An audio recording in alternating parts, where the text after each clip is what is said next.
All right. Bonjour tout le monde et bienvenue à cette disponibilité média des Canadiens de Montréal. Nous sommes en compagnie de Juraj Slafkovsky. Good day, everyone, and welcome to this Montreal Canadiens virtual media conference. Joining us today, we have Juraj Slafkovsky. Juraj, thank you so much for taking the time. We really appreciate it, and we'll start the Q&A period with a question from Jonathan Bernier from Le Journal de Montréal. Jonathan, you're up.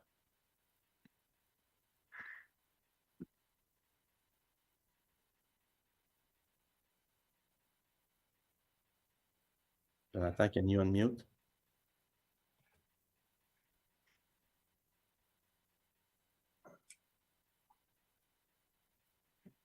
Well, sorry about that. It took a long time before I got the unmute button. Hi, Juraj. Congrats on this contract. I guess you're really happy with what's happening. What did you accept for such a long run? Did you do you expect this team to be great in the future?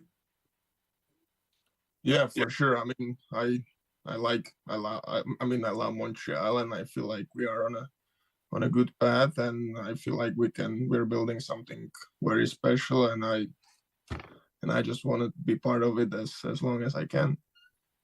Do you know if it has been a long negotiation or it went pretty quickly and everybody agreed pretty much on everything really quick?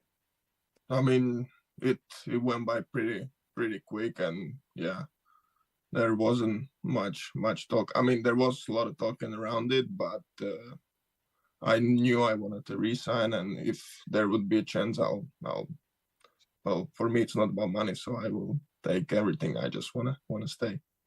All right. Thank you. Congrats. Thank you. Merci, Jonathan. La prochaine question, Jean-François Chaumont. Hey, you're right. Congrats for the new contract. I'm curious to know, what was the key for you? Was it really the term with 8 years or looking for money-wise? Well, for me, it was the 8 years. I mean, if I wanted, I don't know, more money or something else, I could wait or I could think about all these other things. But I feel like it's done now and it's out of the way, and I don't have to think about it. I can just focus on playing and focus on winning, and that's the most important thing to me. So, and I'm happy that I have a contract for another 9 years with Montreal, and I want to win, and I want to build something special with the other guys.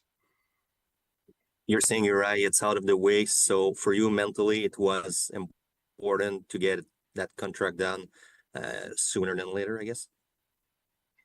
Well, if I knew that there was a chance that I could get it done, then yeah, for sure I would.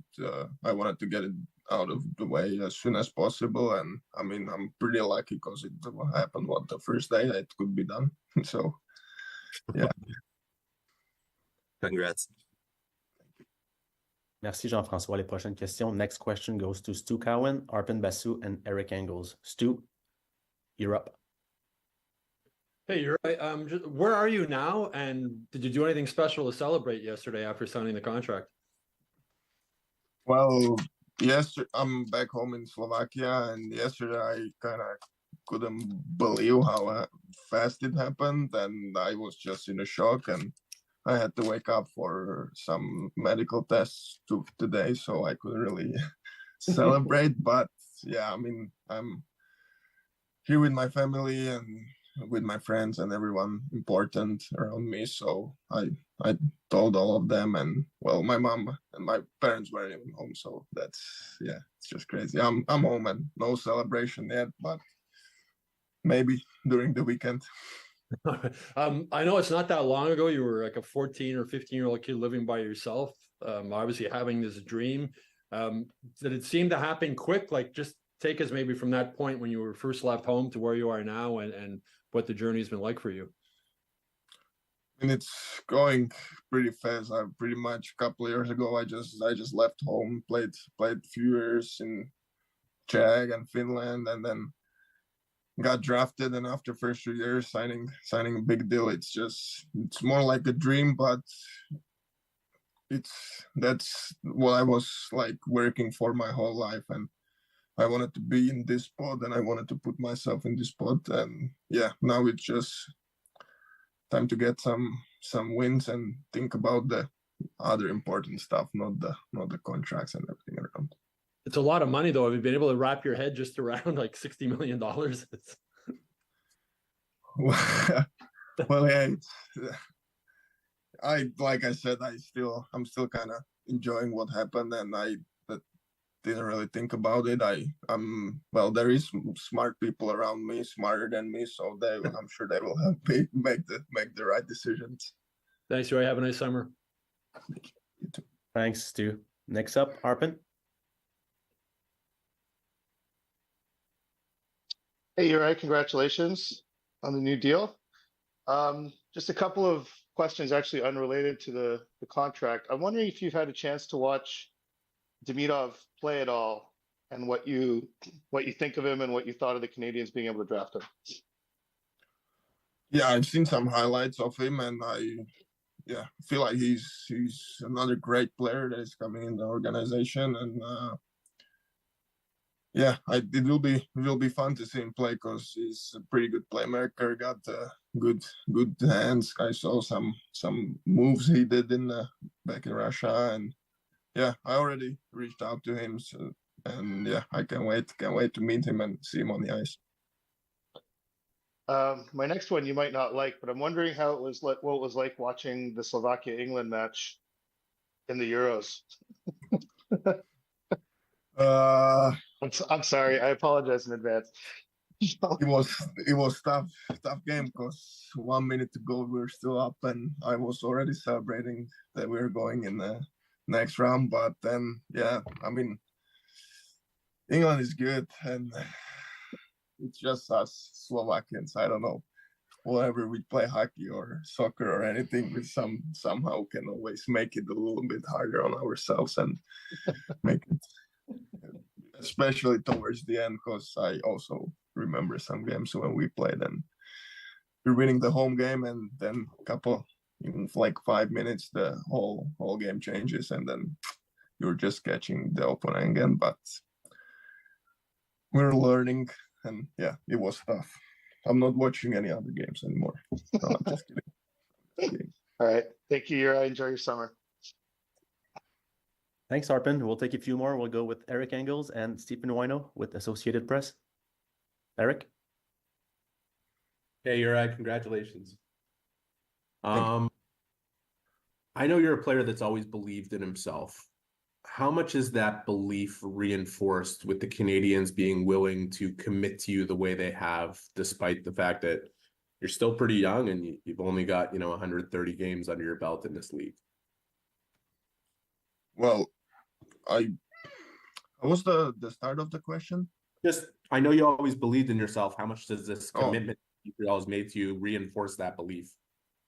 Yeah, I mean, I even believe in myself even more when I see that other people trust me and trust my skills and trust me as a person, and that's only helping me. And I feel like it's been like that ever since I came to Montreal. Everyone around me was just like trusting me all the time and like wanted to make me better and everything. So yeah, it's just even bigger now, and obviously I want to give back, and I want to perform and do everything so they know that they made the right decision. You know that in being a Montreal Canadian, you're under pressure every day, no matter what. With a new contract comes a certain another level of pressure. I think you saw that with Cole at times this year too. What did you learn from his first year under his new contract, and what did you learn about yourself this year that makes you feel prepared to deliver on your contract? I just feel like he's always got to keep working like he did and just trust himself, because either him or anyone, like, it's already a really good player, and obviously you're not gonna score 3 goals every night, but you just have to trust the process and trust your teammates and do the little things right that games wants you to do, and then it will come. And obviously there's a pressure around it because it's a lot of money, but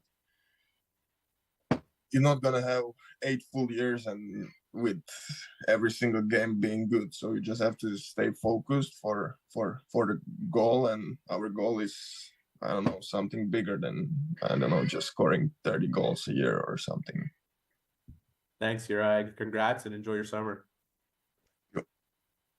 Next question, Stephen Wino.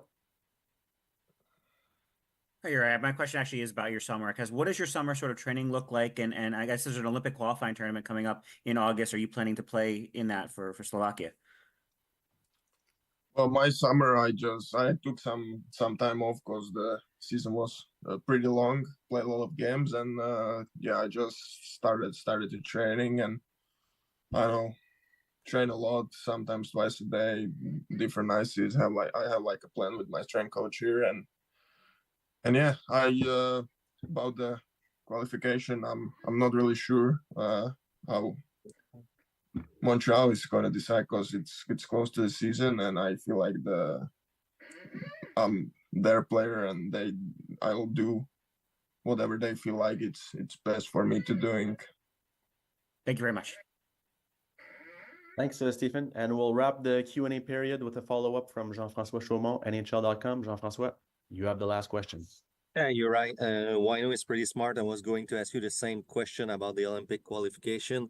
If it was only your call, though, would you like to represent your country at the end of August and being playing those games for the Olympic qualification? I mean, for sure, I always like to represent my country, and yeah, we wanna get to the Olympics also for sure. But yeah, I don't feel like that's my call. All good. Thank you. Have a good summer. Thank you. You're right. Thank you so much, Rick, for taking the time today. We really